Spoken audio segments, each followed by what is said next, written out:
Meyer is the best, ah da da da. We said Meyer is the best, ah da da da. I said Meyer is the best, ah da da da. We said Meyer is the best. Hello, welcome to the Levin Lounge. I'm host Madison Mitchell, and today I will be interviewing Coach Perry and former Meyer Levin student Madison Adams. Okay, Coach Perry, how did growing up in Brooklyn shape your mindset as a player and now as a coach? Growing up in Brooklyn is a unique experience. You're exposed to diverse cultures, which you can take things from each culture to kind of mold yourself, and that you can use in everyday life. So growing up in Brooklyn is gritty. It's gritty, but if you learn how to find your way here, you can make your way anywhere. Okay. Madison, what are your favorite memories from Meyer Levin, and how did they help you grow up as a person and player? Some of my favorite memories at Meyer Levin was just, being around my friends. It was like a whole bunch of character development here. I really only had one true year here, which was my 8th grade year, because 6th and 7th grade was COVID. But yeah, I love Meyer Levin. It helped me really put a difference to what I don't like and what I do like, and make me help me form my own opinions when it comes to stuff, and not be like a follower when it comes to certain things. Yeah. Okay. What does it mean to both of you to represent the same community of different stages of your journey? So representing, I'm from Flatbush, Brooklyn. Actually, I grew up in Vanderveer Projects. So me coming from the projects and being able to go to school and get a full scholarship to go to Division I, all the hard work that I put in to come back now and try to help the youth and put them on a platform for them to be seen and preparing them, that's just something that I'm passionate about, and I love it because to see the success of the kid, that brings more joy to me than any amount of dollars can. To me, I actually grew up down the block. I could probably see Meyer Levin from my window. And it means a lot, because I don't know, none of my other friends, my outside friends before I started playing basketball for real, nobody really played basketball for real, so I was the first one to really do it as seriously as I am now. So it means a lot to me, just to see, like you said, all my hard work paying off, because I was really adamant on not playing basketball, not falling into the cliches, or not cliches, not falling into the stereotypes, because I'm tall, pushing 6 foot, so it feels nice. Coach Perry, what's the biggest lesson from your playing career that you pass on to your team? Being from Brooklyn, like I said earlier, being gritty, we can have the attitude, we can take the culture that we have, but we also have to be able to adapt to different cultures and different coaching styles in order for us to progress forward. So I let the kids know that here, I teach you the basics and fundamentals of everything so that you can go anywhere and play. But when you get there, you have to be coachable. You have to put that attitude and spunk aside in order for them now to pour into you so that you will be great. Okay. Madison, what leadership qualities have you developed since leaving Meyer Levin? Really just putting my foot down on a lot of stuff, because sometimes in middle school you're subject to falling into what's the word? The mess. The messiness, the drama, and stuff like that. So really keeping your head on your shoulders and putting your foot down helps you really attract people that you actually want to hang around, same goals as you. So yeah. How do you both handle challenges and bounce back from tough losses? Tough losses as in basketball games, or just tough losses in life? Tough losses in life. Tough losses in life. So growing up in church, there was a song, I always remember the first words of a verse. It said that experiences will decide how blessed are they, and only they. And I live by that. Experiences are gonna mold us and shape us into who we are. It shapes us into tomorrow. So today's experiences help mold us for tomorrow. So tomorrow we can be better, or that experience can make us worse for tomorrow. It all depends on what we take from the experience. So in order for us to bounce back We have to acknowledge the experience, figure out what we can do better as a person in order for us to grow. Or if we feel like we gave it our all, we need to now think of how can we push ourselves to the next platform. Yeah, in agreement with Coach Perry.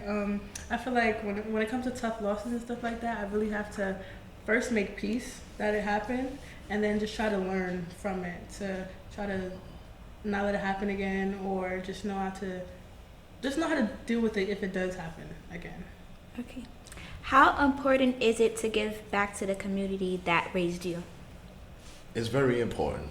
Agreed. These kids, they come from the same neighborhoods that I come from. They listen some of the same songs, the cultures are the same. And to just have somebody that did it before and is now passing down the formula or the blueprint or the guidelines to help you reach to that level and even beyond, because I push every kid to be better than I ever was. That's the thing I do with the kids. I push them to be better than I was. So if I got the blueprint and figured out how to get there with the entrepreneurial society that we live in and social media and so on and so forth, these kids have multiple platforms to display their skills. So I try to adapt to the new age so that I can help them be great. How important is it to give back to the community that raised you? I feel like it's very important to show love to the place that you started off at, because I come here every day, every other day. You probably think I still go here. So I like to come back. I still talk to, the underclassmen that was here when I was in 8th grade, like the 6th graders and the 7th graders. Shout out Kalia, we was just talking today. But yeah, I feel like it's really important. Okay. What are small ways students at Meyer Levin can start showing leadership now? Being your own person. Agreed. Not following the crowd. You don't have to fit in with everybody else on what they're doing, especially if you feel like those things are not of your standard or beneath you. You see yourself as doing more. You don't need to be around that kind of drama or whatever it is. You can be your own self and people will still love you for being yourself. I agree. I feel like you guys don't have to be a part of the latest trends. You don't have to be a part of any of that. What's one moment where you knew you were making a real impact? Every day. Okay. Every day there's a challenge. Every day there's somebody in need. Somebody may just need the words to help push them over the cliff. And that's really what I'm here for, as an outlet, as a resource. And I'm gonna continue to do that. Some kids just want to get things off their chest. And sometimes you gotta allow them to get it off their chest. And I've noticed that me allowing the kids to be themselves, of course with boundary, because I'm an adult. So with boundary, they are able to now, we have a conversation, we build a bond. If they're doing something wrong, I could tell them that they're doing something wrong, tell them how to do it right. They'll take that advice and they will continue building. And that's just something that continues to happen throughout the school year. I would say when people actually started coming to me for advice, trying to get my input or what they should do about something. Kind of like, what are you coming to me? Little old me? What? But yeah, just when people started to come to me to confide in and stuff like that, that's when I felt like it was making a real impact. Here's the fun questions. Favorite sneakers? Wait, basketball or regular? It doesn't matter. Okay, I'm gonna do two. My favorite. Okay. So my favorite basketball sneaker right now is the Jason Tatum's. I just got the put them in the blender ones. And my favorite regular shoe is probably the Nike. How you say it? Vomero? Vomeros, Yeah, Vomeros. Very comfortable. I love them. Jordan 3s. Yeah, that. As a favorite sneaker. And favorite basketball sneaker of all time for me, it's been a long time. I would say Nike Hyperfuse. You're gonna have to Google that one. Yes. Okay. Pre-game pump-up song. Dang. Do I have a favorite? I don't know. Anything Lauryn Hill, Erykah Badu, Tweet. Right now, my playlist, I got Oops on repeat right now. My playlist. I'm not really into loud songs like Gorilla or stuff like that. I got to be around other people who are turned up listening to that. But I like slow songs to get myself mellow and really locked in for the game and stuff.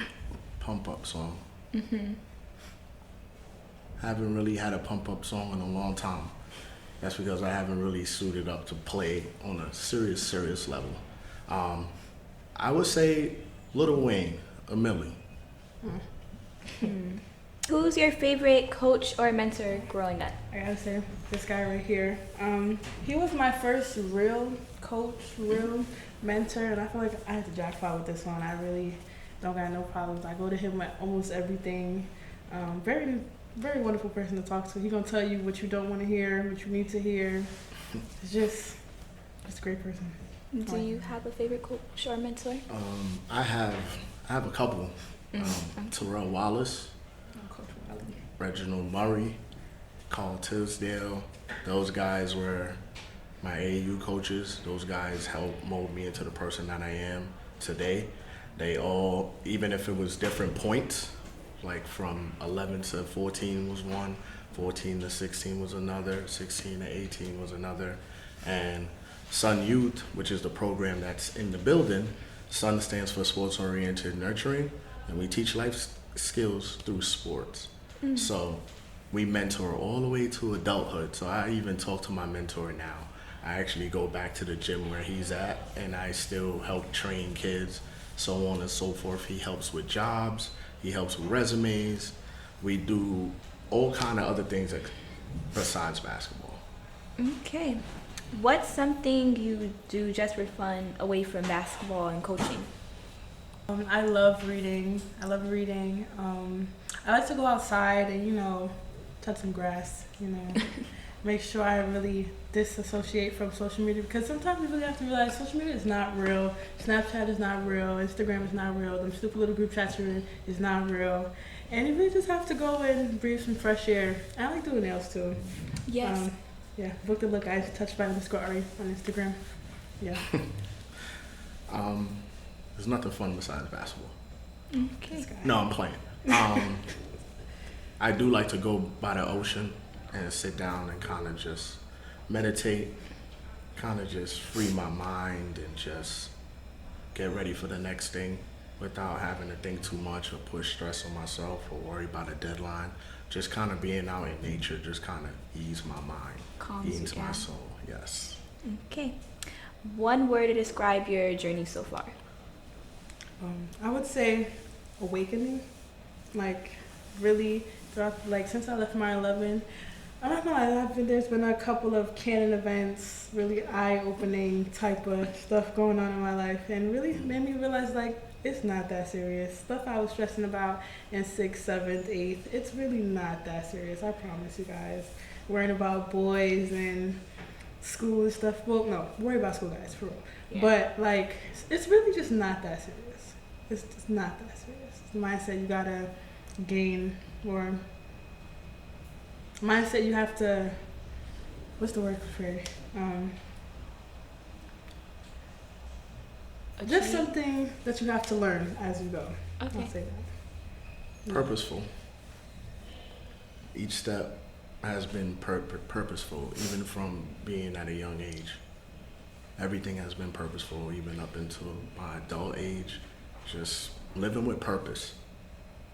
Living with purpose is what wakes me up every morning and keeps me motivated. Agreed. What message would you give to the younger version of yourself sitting in Meyer 11 right now? I would say, girl, wipe them tears. Look at you now. You're fine. Everything's gonna be okay. Really, just everything is gonna be okay. A whole bunch of reassurance. You're beautiful. You don't let no boy change how you think about yourself. Don't let no boy change what you do or anything like that. Just do what you do for you and you'll be fine, I promise you. Okay. Any shout outs to current Levin students or staff? I would say Lonnie, my girls, Lonnie, Kamaya. Wait, that's Maya. Okay, yeah. Lonnie, Kamaya, all of them, Laura, all the deans and stuff. Miss Meredith, I never forgot about you. Still make me love math to this day. And yeah. Okay. You? Everybody as a whole. Everybody as a whole, because everybody has a purpose. Everybody is in someone else's life, and we cross paths because there's a purpose. Okay, where did your journey start? I'll tell you. It was 8th grade. I think it felt nice outside too. It felt nice outside. I think I'm shooting the ball at the rim in the backyard. Coach Perry was like, come to the gym one day. I came to the gym. I don't think I left after that. I was there every single day from since after school started to late at night. He was walking me home, making sure I got home safe, and it's been a journey since then. So all thanks to him for at least just taking a chance. Okay. How did you and Coach Perry's relationship start? Oh, dang, I just told y'all. Yeah, really just, I was shooting the ball in the back, and then he told me to come to the gym one day, and then we've been like this since. Yeah. Where do you play now? I go to Nazareth High School, right up the block, nothing too far. Yeah. If you could play any sport other than basketball, what would it be? Okay, I have my top 3. So it's either tennis. I play tennis for basketball. I like volleyball, and I guess I'll say track. 'Cause I like track. Okay. What position do you play right now? Right now I'm transferring from being the big, from being a 5 to small forward, doing more guard work and stuff like that. Thank you both for being on the Levin Lounge, and I appreciate you being my first guest. Well, thank you for having us. Thank you for having us. Can we say bye? Bye. Love all y'all. Bye, guys.